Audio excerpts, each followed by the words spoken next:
오늘 본문은 부활하신 예수님께서 낙향한 제자들을 찾아가 만나시는 장면을 소개하고 있습니다. 말씀 가장 끝절에 보시면 세 번째 나타나셨다 그렇게 말씀했죠. 계속해서 예수님은 부활하신 후에 제자들 삶 가운데 섭리하시고 역사하시고 제자들 앞에서 그렇게 부활하신 몸을 보여주신 것입니다. 1절 말씀 보시면 그 후에 예수께서 디베리아 호수에서 또 제자들에게 자기를 나타내셨으니 나타내신 일은 이러하니라 이렇게 말씀했어요. 그 후에란 예수님께서 부활하신 후에 두려움에 사로잡혀서 문들을 걸어 잠근 채 떨고 있던 제자들을 만나신 그 후를 말씀하시는 거죠. 예수님은 제자들에게 평강을 주시고 또 평강의 근원 되시는 성령을 주셨습니다. 그리고 그들에게 주어진 사명이 있음을 다시금 일깨워 주셨습니다. 제자들의 마음속에서는 그런 예수님을 만난 후에 기쁨이 넘쳤죠. 그러나 그럼에도 불구하고 여전히 사역을 감당할 엄두를 내지 못했습니다.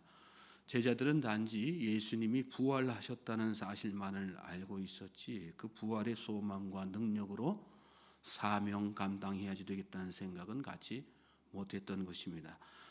결국 제자들은 예루살렘을 떠나 갈릴리 바닷가로 이렇게 모여들었습니다. 2절 보십시오. 시몬 베드로와 디두모라 하는 도마와 갈릴리 가나 사람 나다나엘과 세베대의 아들들과 또 다른 제자 둘이 함께 있더니 시몬 베드로를 시작으로 해서 모두 7명의 제자들이 모인 상황을 말씀하고 있습니다. 나머지 4명의 제자는 어디 있는지 우리가 알 수 없어요. 그렇지만 이렇게 7명의 제자들은 방황하는 가운데 갈릴리로 모여든 것입니다. 갈릴리 바닷가는 베드로와 안드레, 야고보, 요한 즉 공동체 안에서 리더격에 있던 제자들의 고향이었습니다. 여기서 우리가 한 가지 먼저 깨닫는 게 있지요. 지도자가 방향을 잃으면 여러분 무리들도 함께 방향을 잃는다는 것입니다. 공동체의 실패는 결국 누구의 실패예요? 지도자의 실패예요. 사명을 잃어버리고 방황하는 지도자 밑에서 사명 감당하는 공동체가 세워질 수 없습니다. 그리스도인은 가정에서나 직장에서나 교회에서나 영적인 리더들로 다 세움받은 그런 사람들이죠. 공동체의 성패가 저와 여러분의 손에 달려 있다는 그런 뜻이 되는 것입니다. 우리가 어떤 목적과 방향을 설정하고 살아가느냐에 따라서 우리가 속한 공동체가 바른 길로 갈 수도 있고 어긋난 길로 갈 수 있다는 생각을 늘 잊지 않고 사는 우리 모든 성도님들 되실 수 있길 바랍니다.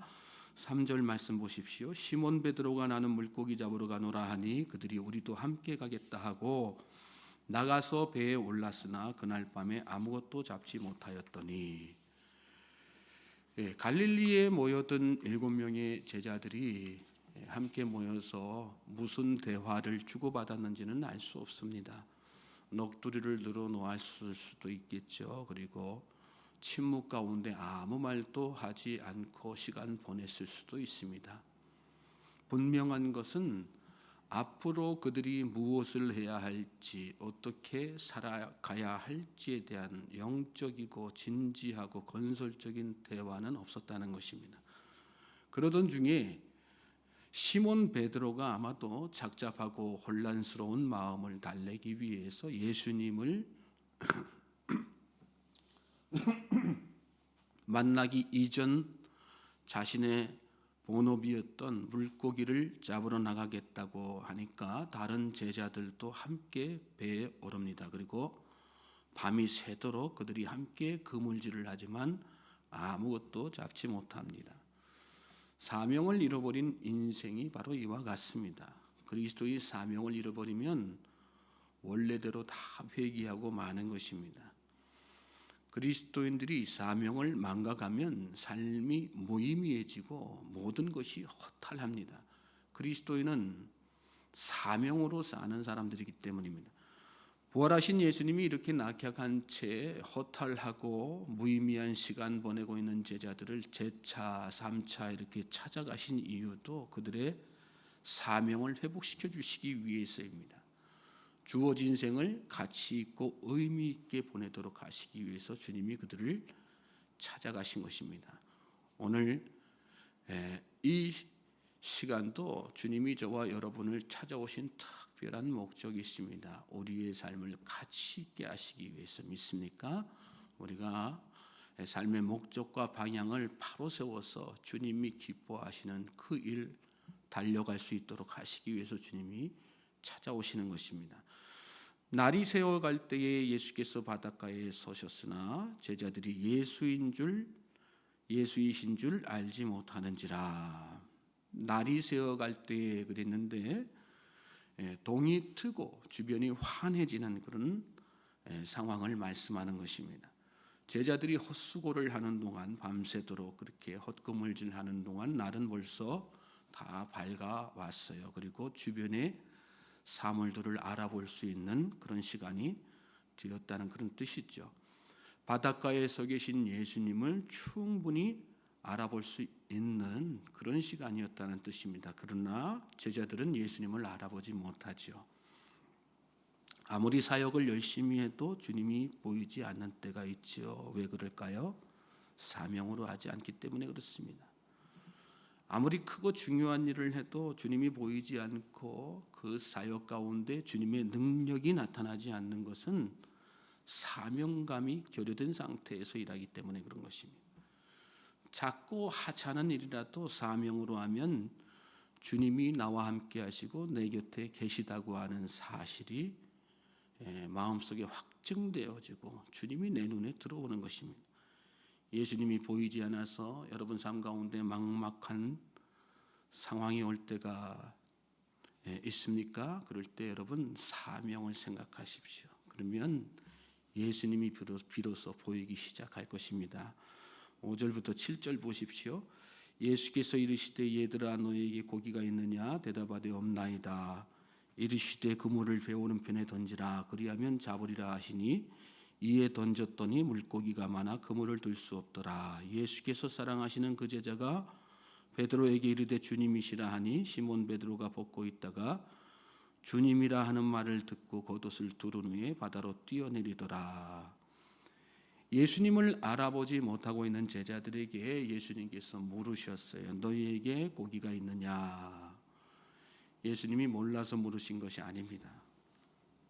너희에게 고기가 있느냐 하는 이 말씀을 직역하면 너희에게 먹을 것이 좀 있느냐, 먹을 거 어떤 것이 좀 있느냐 그런 뜻입니다.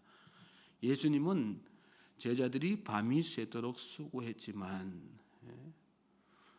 물고기 팔아서 벌 수 있는 그런 양의 물고기는커녕 당장에 한 끼 식사도 해결할 수 있는 물고기 한두 마리조차도 없다는 그 사실을 다 알고 계셨던 것입니다. 주님은 저와 여러분의 형편을 다 알고 계십니다. 믿습니까? 형편을 몰라서 사명을 우리에게 자꾸 자극하시고 또 일깨워 주시는 게 아니라는 말씀이에요. 그리스도인은 육의 양식이 아니라 사명으로 사는 사람이기 때문에 그래서 예수님께서 자꾸 일깨워 주시는 거예요. 제자들의 형편을 알고 계신 예수님께서는 그물을 배 오른편에 던지라 그리하면 잡으리라 이렇게 말씀하셨습니다. 그리고 제자들이 그 말씀에 순종하여 그물을 던졌더니 어떤 결과가 나타납니까? 그물을 들 수 없을 정도로 많은 물고기가 잡힌 것을 오늘 말씀 가운데 보게 되죠. 배 오른편은 매우 가까운 거리죠. 예수님은 제자들에게 그물을 멀리 던지라 이렇게 말씀하지 않으셨어요. 그들이 타고 있는 배의 오른편, 여태까지 계속해서 헛구물질했던 그 바닷가 아니겠어요? 그리고 그 위치 아니겠습니까? 가장 가까운 곳이에요. 그런데 그곳에다 던지라 말씀하셨어요. 여러분 인생의 답은 멀리 있지 않습니다. 가까이에 있는 거예요. 사명을 회복하는 일도 여러분 멀고도 어려운 일이 아닙니다. 가까운 일에서부터 순종하시기 바랍니다. 순종할 때 역사가 일어나는 것이고 순종할 때 예수님이 보이고 순종할 때 사명이 다 회복되는 것입니다. 제자들이 예수님의 말씀에 순종하여 배 오른편에 그물을 던지고 나니까 많은 물고기가 잡히고 비로소 제자 중에 가장 먼저 요한의 눈이 열렸어요. 그리고 예수님을 알아보았습니다. 그리고 나서 베드로에게 예수님이신 것을 알려주지요. 이어지는 말씀 보시면 예수께서 사랑하시는 그 제자가 베드로에게 이르되 주님이시라 하니 시몬 베드로가 벗고 있다가 주님이라 하는 말을 듣고 겉옷을 두른 후에 바다로 뛰어내리더라. 다른 제자들은 육지에서 거리가 불과 한 50칸쯤 되므로 작은 배를 타고 물고기 든 그물을 끌고 와서 육지에 올라보니 숯불이 있는데 그 위에 생선이 놓였고 떡도 있더라. 요한이 먼저 예수님을 알아보고 또 베드로에게 전해주자 베드로가 겉옷을 둘러입고 서둘러서 빨리 재빠르게 예수님 앞으로 내려가는 그런 장면을 말씀 가운데 설명하죠. 그리고 다른 제자들은 그 뒤를 따라서 물고기 잡은 배를 해변에다 대는 그런 장면. 그리고 올라와서 보니까 예수님께서 뭐하고 계셨어요? 숯불에다가 생선 떡 굽고 있는 그런 장면을 말씀 가운데 설명하죠. 그런 중에 예수님께서 말씀하셨어요. 뒤에 말씀 보시면 예수께서 이르시되 지금 잡은 생선을 좀 가져오라 하시니 그랬어요. 이미 제자들이 먹을 떡과 생선을 굽고 계셨는데 주님께서는 제자들에게 뭐라고 말씀하세요? 지금 너희들이 잡은 생선을 좀 가져와 봐라 이렇게 말씀하셨어요. 왜 이 말씀하셨을까요? 이 생선을 누가 잡게 하신 건지를 제자들로 하여금 다시 한번 상기시켜 주시기 위해서 그러신 것이죠. 이 생선은 누가 잡은 거예요? 제자들이 잡은 게 아니죠. 예수님께서 잡게 하셔서 잡은 거죠. 예수님이 하신 일, 예수님이 내 삶 가운데 하신 일을 자꾸 생각할 때, 그렇죠. 우리는 예수님께서 내 안에서 앞으로 하실 일만 맨날 생각할 때가 많거든요. 그리고 그 일이 당장에 내 눈앞에서 이루어지지 않으니까 우리는 자꾸 실족하고 또 실망하고 실패하고 낙심하고 그리고 사명을 다 그거로 말미암아서 잃어버리고 살 때가 참 많습니다. 사명은 어떤 때 회복되는 겁니까? 그동안에 내 삶 가운데 행하신 주님의 놀라우신 능력 또 행하신 그 일들을 다 생각해 볼 때 하나하나 헤아려 볼 때 그때 비로소 그래 내가 이래서는 안 되지 이렇게 살아서는 안 되지 주님 믿고 주님께서 맡기신 사명 생각하면서 살아야지 그 사명이 회복되는 것이죠. 오늘 저와 여러분의 삶 가운데 그간에 주님께서 행하신 일들은 어떤 것이 있습니까? 그 일을 망각하며 실망하고 낙심하는 가운데 살고 있지는 않습니까? 그동안의 내 삶 가운데에서 주님께서 행하신 일은 크고 작은 일들은 너무나도 많습니다. 우리가 인식하지 못하고 살기 때문일 뿐이지요. 저는 저와 여러분이 이 새벽에 그동안의 내 삶 가운데서 행하신 주님의 그 놀라우신 일들이 새록새록 다 하나하나 떠오를 수 있게 되기를 주님의 이름으로 소망하고 축복합니다. 그럴 때 우리 믿음도 회복되고요. 우리 안에 기쁨도 샘솟듯이 다시 일어나는 거고 용기도 생기고 담대함도 생기고 그래서 사명의 길을 계속해서 달려나갈 수 있는 것입니다. 자, 뒤에 또 말씀 보시면 시몬 베드로가 올라가서 그물을 육지에 끌어올리니 가득히 찬 물고기가 153마리라 이같이 많으나 그물이 찢어지지 아니하였더라. 주님은 그물이 끊어지지 않을 정도 그러나 감당하기 어려울 정도의 무한한 능력과 은혜를 베풀어 주시는 분이십니다. 믿습니까?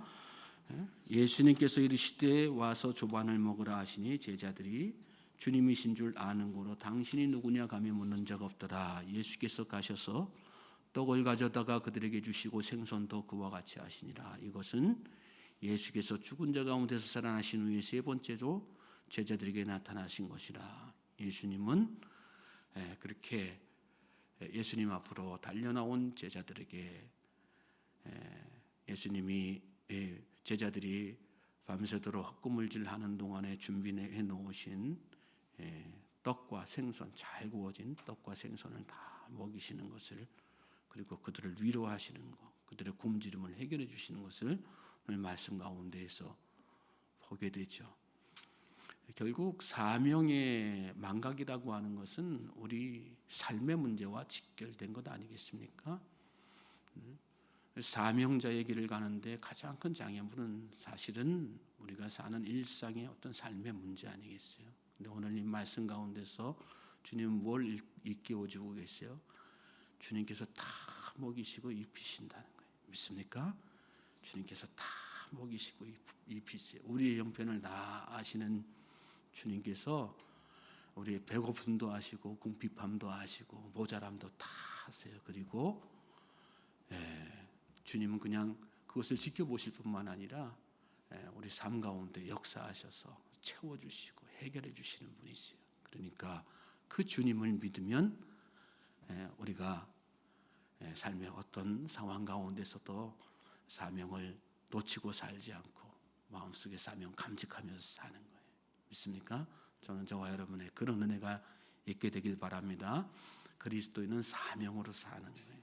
그리고 사명이 회복될 때 우리 삶이 정말 가치 있게 되고 내가 속한 공동체가 바로 세워지는 것입니다. 그러므로 이 새벽에 주님을 믿고 순종하는 마음으로 사명을 잘 회복하시고 다시 한번 돌아보시고, 그래서 사명자의 길을 오롯이 갈 수 있는 이 하루 될 수 있기를 다시 한번 주님의 이름으로 소망하고 축복합니다.